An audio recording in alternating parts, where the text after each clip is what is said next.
अस्सलाम वालेकुम नाजरीन, जैसा कि मैंने आपको पिछली वीडियो में दूध घर पे चेक करने के दो तरीके बताए थे। अब दो तरीके हैं कि जिसे हम घर पे आजमा सकते हैं, चेक कर सकते हैं। इससे भी हम काफ़ी हद तक एक्यूरेट रिज़ल्ट हासिल कर सकते हैं। हमारे घर पे जो मौजूद दूध है उसमें अगर इन दो में से कोई एक मिलावट है तो हम वो कैसे चेक कर सकते हैं, ये आज की वीडियो में हम आपको बताएंगे। पहली, डिटर्जेंट। दूध में डिटर्जेंट भी मिलाया जाता है। डिटर्जेंट किसे कहते हैं? साबुन को कहते हैं। यानी जो वॉशिंग पाउडर है वो भी डिटर्जेंट की किस्म है। कास्टिक सोडा उसे भी डिटर्जेंट में ही इस्तेमाल किया जाता है। तो इन तीनों में से कोई एक शय अगर दूध में मिलाई जाए तो वो हम चेक कर सकते हैं। दूसरा ये है कि अगर केमिकल वाला दूध हमारे घर पे आ रहा है, सिंथेटिक दूध आ रहा है, तो उसको हम कैसे चेक कर सकते हैं? तो पहली निशानी डिटर्जेंट पे आ जाते हैं जी। ये मेरे सामने दो तरह के सैंपल्स हैं दूध के। हमने आपके घर में चूंकि दो तरह के नहीं होंगे, आपको चूंकि मैंने सही और गलत वाले में फ़र्क दिखाना है, इसलिए मैंने दो तरह के सैंपल्स रखे हैं। अब आपने क्या करना है कि किसी भी बाउल में दूध ले लेना है। उसकी मिकदार कम ज़्यादा हो जाए कोई फ़र्क नहीं पड़ता। किसी बाउल में दूध ले लें और उसके बाद एक बीटर ले लें। ये बीटर तकरीबन हर घर में होता है। ये नहीं होएगा तो मदानी ले लें। तो आप लेके उसके बाद उसको अच्छी तरह शेक करें। अब ये देखिए, इसको मैंने शेक किया है तो इसके ऊपर दूध के ऊपर एक झाग बनी है।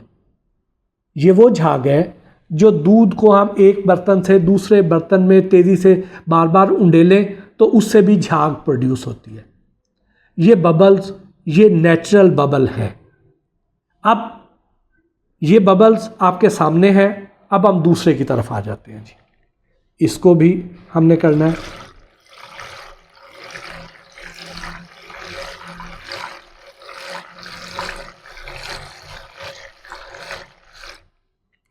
अब ये देखिए, इन दोनों बबल्स में आपको फ़र्क नज़र आ जाएगा। इन बबल्स की तादाद देखिए और ये देखिए कि ये कितने गाढ़े बबल हैं, कितने थिक हैं और कितने ज़्यादा हैं। जबकि ये बबल देखिए, ये बबल्स तादाद में कम हैं और ये बबल ज़्यादा देर तक मौजूद रहेंगे। जो ये वाले बबल्स हैं ये तेज़ी से कम होते जा रहे हैं। थोड़ी देर पहले जितने बबल्स थे अब उसमें तेज़ी से कमी रूनुमा होती जा रही है। 5-10 मिनट के बाद देखेंगे तो ये बबल्स ख़त्म हो जाएंगे, ये बबल्स उसी तरह रहेंगे। अब इसका मतलब ये है कि जिसमें बबल ज़्यादा देर तक रहे हैं वो वाला जो दूध है वो डिटर्जेंट की मिलावट वाला है। तो आप बाआसानी चेक कर सकते हैं कि दूध में डिटर्जेंट यानी वॉशिंग पाउडर डाला गया है, क्योंकि साबुन की बजाय वॉशिंग पाउडर डाला जाता है। और वॉशिंग पाउडर भी वो वाला डाला जाता है कि ये कोई अच्छे ब्रांड का नहीं डाला जाता। जो सस्ता तरीन घटिया तरीन मार्केट में अवेलेबल होता है वो डाला जाता है। ये जो हमें घर पे हमारे जो ब्रांडेड वॉशिंग पाउडर हैं इसमें इसकी अपनी एक खुशबू होती है। वो इस वजह से दूध में नहीं डाला जाता कि अगर वो दूध में डाल दिया जाए तो उसकी जो खुशबू है वो हमें बता देगी कि इसमें तो मिलावट है। क्योंकि अल्लाह ताला ने हमारे जिस्म के अंदर जगह जगह पे सेंसर लगाए हुए हैं। तो जैसे ही हम कोई शय खाने लगते हैं तो हम मुंह के ज़रिए ज़ाहिर खाएंगे, तो मुंह के साथ ही नाक लगा हुआ है। नाक के अंदर सेंसर है, मुंह के अंदर ज़बान के अंदर भी सेंसर है जो टेस्ट बताते हैं। नाक के अंदर जो सेंसर है ये उसकी स्मेल बताता है। तो जैसे ही हमें गैर मारूफ स्मेल महसूस होएगी तो हम फौरी तौर पे खाने पीने वाली शय को दूर कर देंगे।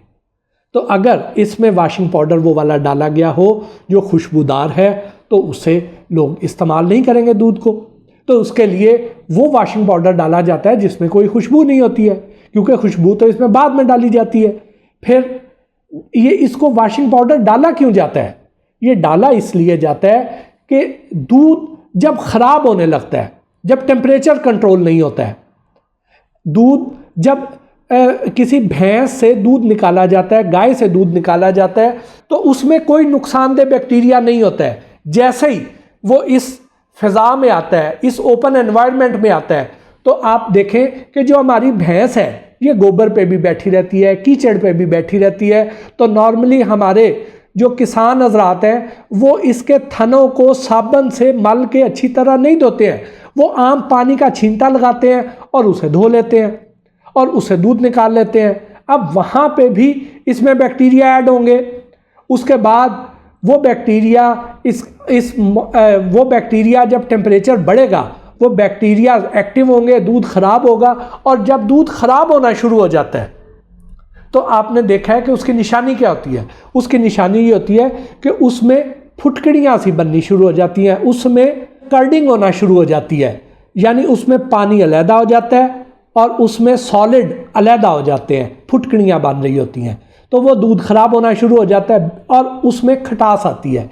और यानी इसका मतलब ये हो गया, आसान अल्फाज में अगर आपको मैं ये बताऊं तो उसमें तेज़ाबियत होती है, उसमें बैक्टीरिया की वजह से वो एसिडिक हो जाता है, तेज़ाबियत पैदा हो जाती है, तो दूध ख़राब होना शुरू हो जाता है। उसमें अगर ये वॉशिंग पाउडर डाल दिया जाए तो ये उसको न्यूट्रल कर देता है। तो इस वजह से उसमें वॉशिंग पाउडर डाल के उसकी खटास ख़त्म कर दी जाती है, उसमें एक फ्रेशनर ले आई जाती है और उसे बेच दिया जाता है, ताकि उनका दूध जो लाखों रुपए का है, जो बड़ा टैंकर, वो ज़ाया होने से बच जाए। क्योंकि ये जालिम लोग अपनी प्रोडक्ट को ज़ाया नहीं करते हैं, ये इंसान को ज़ाया कर देते हैं, ये मुझे और आपको ज़ाया कर देते हैं। तो आप डिटर्जेंट को इस तरीके से चेक कर सकते हैं। अभी आप देखें कि अभी भी इसके जो बबल्स हैं वो कम हो गए हैं, इसके अभी भी उतने ही हैं। तो इस तरीके से आप बासानी चेक कर सकते हैं। अब आ जाते हैं दूसरी तरफ जी। दूसरी तरफ ये है कि केमिकल्स वाले दूध को हम कैसे पहचानें। कि अगर आप दूध लेके आते हैं घर पे और घर में गर्मियों के दिन है या टेम्परेचर ज़्यादा है, जो कि आजकल जो रूम टेम्परेचर है वो 25 से 30 डिग्री है, तो उस पे अगर दूध 2 घंटे पड़ा रह जाए तो दूध में बैक्टीरियल ग्रोथ शुरू हो जाती है और दूध आहिस्ता आहिस्ता ख़राब होना शुरू हो जाता है। सर्दियों में टेम्परेचर चूँकि घर का नॉर्मली 9-10 डिग्री होता है, इसलिए उसमें ज़्यादा अरसा निकाल जाता है। अगर रूम टेम्परेचर ज़्यादा हो तो दूध जल्दी ख़राब हो जाता है। तो अगर रूम टेम्परेचर, किचन में आग की वजह से टेम्परेचर ज़्यादा है तो उसमें दूध पड़ा रह गया है और उसके बावजूद दूध ख़राब नहीं हो रहा, तो इसका मतलब ये है कि वो दूध ठीक नहीं है, वो सिंथेटिक दूध है। क्योंकि जो सिंथेटिक दूध होगा जिसमें केमिकल्स डाले होंगे वो ना ही ड्यूरिंग ट्रांजिशन ख़राब होगा, क्योंकि उसने मीलों का सफ़र करना है, धूप भी है, गर्मी भी है, उसमें भी अगर दूध ख़राब नहीं हो रहा तो वो केमिकल्स की वजह से ख़राब नहीं होता। उसमें फार्मोलिन डाली जाती है। फार्मोलिन बेसिकली वो दवाई है जो लाशों को हनूत करने के काम आती है। तो वो फार्मोलिन के ड्रॉप्स डाल दिए जाते हैं जिसकी वजह से उसमें बैक्टीरिया मर जाता है, दूध ख़राब नहीं होता और वो काफ़ी अर्सा निकाल जाता है। तो अगर आपके घर पे मौजूद दूध ख़राब नहीं हो रहा, बावजूद इसके कि टेम्परेचर बढ़ गया है, 30-35 टेम्परेचर भी हो गया है और उसमें कई घंटे दूध पड़ा रह गया है, तो इसका मतलब ये है कि वो दूध केमिकल वाला है। केमिकल्स वाले दूध को चेक करने का ऑथेंटिक तरीका तो लेबॉर्ट्री में है, लेकिन उसका देसी टोटका एक ये भी है कि वो हाई टेम्परेचर पे जाने के बावजूद ख़राब नहीं हो रहा, तो उसकी एक निशानी ये है कि वो केमिकल वाला है। बाकी तो लेबॉर्ट्री से ही उसको आप मुस्तनद तौर पर चेक करवा सकते हैं। इसके अलावा जो मिलावट के और तरीके हैं उसके लिए हमें फिर लेबॉर्ट्रीज़ की खिदमात हासिल करना पड़ेंगी, फिर हम वहाँ से जाके चेक करवाएंगे तो वहाँ से हमें पता चलेगा। घर पे आप जिन तरीक़ों से चेक कर सकते हैं वो यही है। मेरे जो फूड साइंटिस्ट दोस्त हैं वो मुझे इस मामले में एजुकेट करते रहते हैं। मेरे इल्म में, मेरी रिसर्च में कोई और तरीके आते हैं तो वो भी मैं आपके साथ शेयर करूंगा, क्योंकि जो मिलावट करने वाले लोग हैं ये भी नए नए तरीके इख्तियार करते रहते हैं।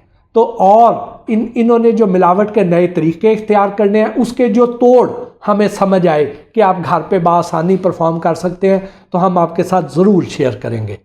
अगर आपने हमारे इस चैनल को सब्सक्राइब नहीं किया तो बराए मेहरबानी सब्सक्राइब कर लीजिए, बेल आइकॉन का बटन ज़रूर प्रेस कर दीजिए ताकि आपके फ़ायदे की हम जो भी वीडियो अपलोड करें उसकी इत्तला फौरी तौर पर आप तक पहुंच जाए।